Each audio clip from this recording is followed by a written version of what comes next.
नमस्कार बच्चों, मैं Sudha Gupta from Raghu International School. आज हम लेकर आए हैं आपके पास अलंकार भाग 3। ये जो हमने अभी तक फर्स्ट भाग बनाया, सेकंड भाग बनाया, अब है हमारा थर्ड भाग। इसमें हमारे हैं जो अलंकार है, अब हम पढ़ेंगे उपमा अलंकार के बाद वह है हमारा रूपक अलंकार।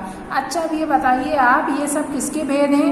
उपमा अलंकार, रूपक अलंकार, ये सब हमारे अर्थालंकार के भेद हैं। कौन सा है ये हमारा रूपक अलंकार?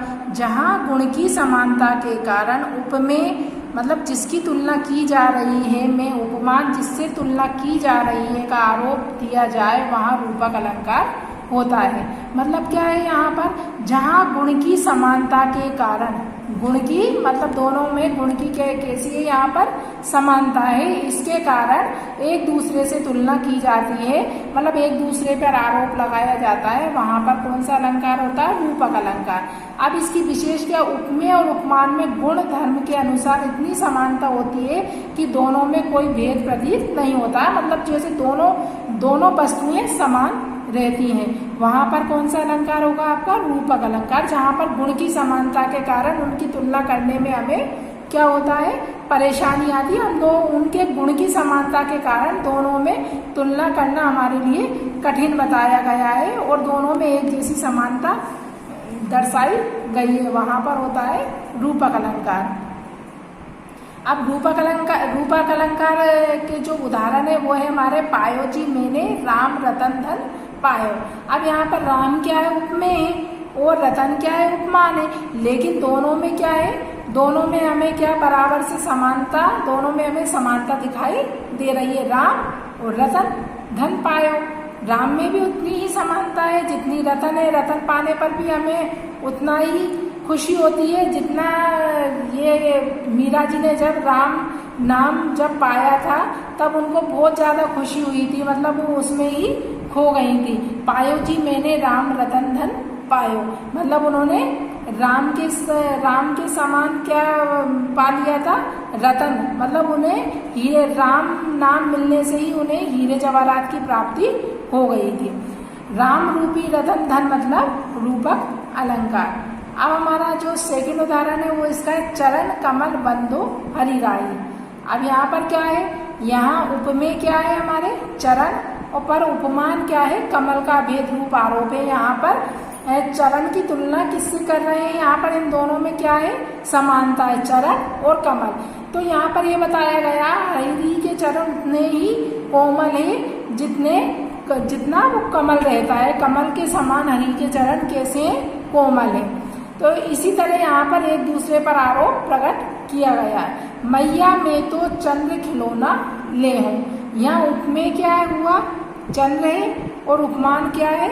खिलौना है। तो यहाँ पर जो ये वाली जो पंक्ति है वह किससे कही थी? ये वाली पंक्तियाँ जब श्री कृष्ण भगवान ने चंद्र को देखा था, चंद्रमा को जब नीचे पानी में देखा था, तब उनको वो खिलौने के आकार का लगा और वो अपनी माँ यशोदा से जिद करने लगे कि माँ मैं तो ये चंद्र खिलौना ही लूंगा, मतलब चंद्र के समान वो खिलौना। तो दोनों एक दूसरे में समानता प्रकट कर रहे हैं। अब हमारा है थर्ड वाला अर्थालंकार का जो तीसरा भेद है वह है हमारा उत्प्रेक्षा अलंकार। कौन सा भेद है हमारा? उत्प्रेक्षा अलंकार। जहाँ उपमेय पर उपमान का भेद रूप आरोप होता है, अर्थात उपमेय को उपमान जैसा मान लिया जाता है। मतलब जो उपमेय रहता है हमारा उसको हम कैसा मान ले? उपमान जैसा ही मान लिया जाता है। वहां पर क्या होगा? हमारा उत्प्रेक्षा अलंकार होगा। सोहत ओढ़े पीत पट श्याम सलोने गात, मनो नीलमणि सेल पर आता प्रयोग प्रभात। यहाँ उपमेय क्या है हमारा? पीत पट पर। यहाँ उपमेय क्या है? पीत पट पर प्रभात के समय नीलमणि पर्वत पर पड़ने वाले अताप उपमान से समानता की संभावना की गई है। मतलब यहाँ पर यह बताया गया है कि जिस तरह सोहत ओढ़े पीत पट श्याम सलोने गात, मतलब जिस तरह पीत पट मतलब हमारा जो पटका रहता है वो सुबह की जब प्रभात मतलब सवेरा होता है तो उसकी किरणें नीलमणि पर्वत पर पड़ने वाले, मतलब जो नीलमणि पर्वत रहता है उस पर जब किरणें पड़ती हैं तो वो भी इसी तरह से दिखाई देता है। मानो सोहत ओढ़े पीत पट श्याम, मतलब जैसे श्याम कैसे पीले कलर का पटका ओढ़कर बैठे हुए हों, इस तरह से वह पर्वत दिखाई देता है। तो इन दोनों में समानता दर्शाई गई है। अब इस उत्प्रेक्ष अलंकार को हमें पहचानने के लिए भी, जैसे अगर हमें कुछ भी समझ में ना आए तो हम किसके थ्रू पहचानेंगे, मतलब हमारे पास क्या ट्रिक होना चाहिए इसे पहचानने के लिए। तो इसकी पहचान करने के लिए हमारे पास मानो, मनहु, जानो, जनऊ, ज्यो, जनु आदि इस तरह के शब्द, जैसे अभी हमने यह देखा सोहत ओढ़े पीत पट श्याम सलोने गात मनो नीलमणि सेल पर आतप पर्यो प्रभात। अब यहाँ पर कैसे पहचानेंगे, यहाँ पर क्या आया, मनो। तो ये कौन सा अलंकार हो गया, हमारा उत्प्रेक्ष अलंकार हो गया। अब इसी तरह हमारा इसका फोर्थ अलंकार आता है हमारा कौन सा, अन्योक्ति अलंकार। कौन सा अलंकार है हमारा, अन्योक्ति अलंकार, जहाँ उपमेय के बहाने उपमान के बारे में कुछ कहा जाए। मतलब यहाँ पर ये बताया गया है, यहाँ पर एक व्यक्ति को रखकर किसी अन्य व्यक्ति के बारे में, उसके बारे में कुछ कहा जाए। नहीं पराग नहीं मधुर मधु, नहीं विकास ही काल, अली अली सो बिंदो आगे कौन हवाल। यह उपमान कली में बंद भ्रमर है। भ्रमर मतलब अली अली मतलब भोरा के बहाने प्रस्तुत, मतलब यहाँ पर भोरे के बहाने, यहाँ पर किसके लिए उपमान के बारे में बताया गया। यहाँ उपमान कौन है, यहाँ पर में राजा जयसिंह है और उपमान कली में बंद भ्रमर, भ्रमर मतलब भोरे के बहाने, मतलब भ्रमर के बहाने यहाँ पर राजा जयसिंह के बारे में कहा गया है। यहाँ पर किसके बारे में कहा गया है, यहाँ पर राजा जयसिंह के बारे में बताया गया है। लेकिन ये किसके माध्यम से बताया गया है, यहाँ कली में बंद भ्रमर। जैसे हम किसी को देखकर किसी का उदाहरण देते हैं ना, इसी तरह यहाँ पर कली में बंद भ्रमर मतलब भोरे के बहाने यहाँ पर राजा जयसिंह के बारे में यहाँ पर बताया गया है।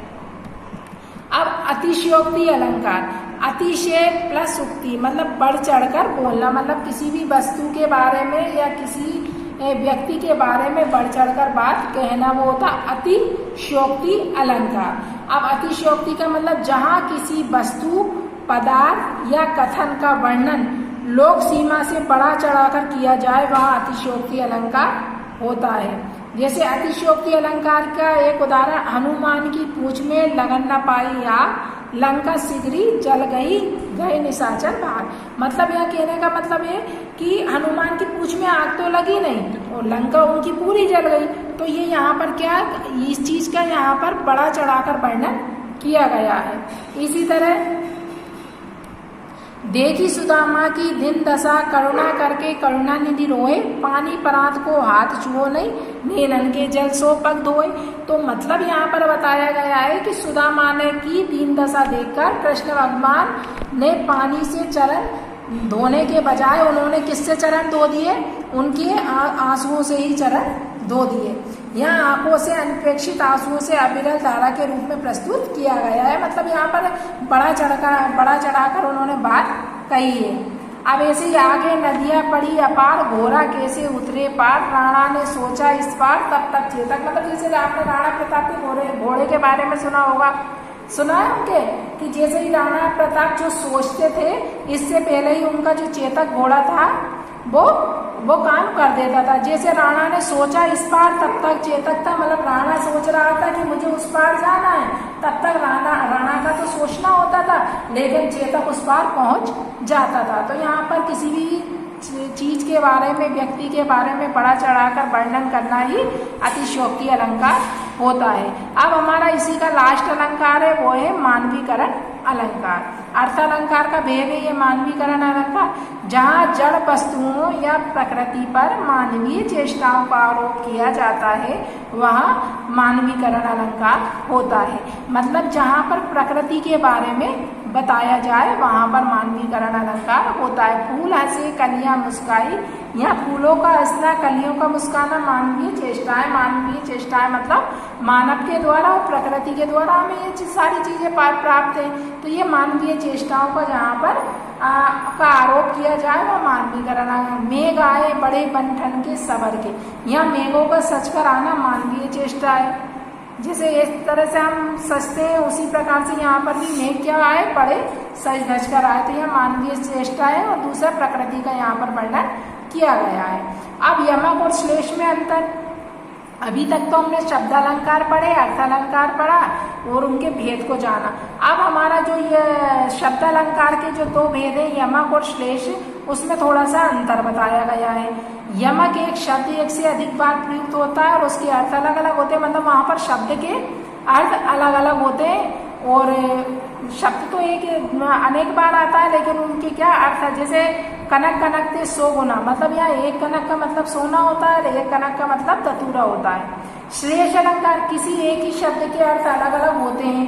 मंगल को देख पट देत बार बार, मंगल को देख पट देत बार बार, पट के दो अर्थ हैं, कौन कौन से, एक वस्त्र और एक, यहाँ मतलब यहाँ पर एक ही शब्द दिया गया है लेकिन वह शब्द अपना अलग अलग शब्दों के साथ मिलकर अलग अलग भेद बताता है, उसका अलग अलग अर्थ बताता है। अब यहाँ पर इसी तरह उपमा और रूपक में अंतर बताया गया। अब उपमा और रूपक किसके भेद हैं? हमारे यह अर्थ अलंकार के भेद हैं। उपमा, उपमेय और उपमान में किसी वाचक शब्द से समानता दिखाई जाती है, जैसे पीपर पात सरिसमन डोला। और रूपक, उपमेय और उपमान में अभेद रूप आरोप होता है, मतलब इसमें एक उपमा अलंकार में एक की तुलना दूसरे से की जाती है। जैसे हमने वो उदाहरण देखा था ना, चंद्रमुखी सा मुख किसके समान, हमारे चंद्रमा के समान मुख, ऐसा इस तरह से हमने एक उदाहरण देखा था, आपको याद होगा पीछे। और इसी तरह उपमेय और उपमान में अभेद रूप आरोप होता है। अब यहाँ पर कुछ आपको अभ्यास कार्य करने के लिए दिया गया है, इसको आप मुझे कर बताइए। अनुप्रास, यमक, श्लेष और उपमा अलंकार की परिभाषा उदाहरण सहित स्पष्ट कीजिए। निम्नलिखित काव्य पंक्तियों में अलंकार बताइए। सुरभित सुंदर सुखद सुमन तुम पर खिलते हैं, पहली सा जीवन है व्यस्त, काली घटा का घमंड घटा, रघुपति राघव राजा राम, बढ़त बढ़त संपत्ति सलील, मन सरोज बढ़ी जाए, जगी वनस्पतियां अलसाई, मुंह धोए शीतल जल से, सिर फट गया उसका वही मनो अरुण, रंग का घड़ा हो नेत्र मानो कमल है। तो यहीं के साथ हम इसी उदाहरण के साथ अब हम अपना यहीं पर ये अलंकार का चैप्टर समाप्त करते हैं। जय हिंद, जय भारत।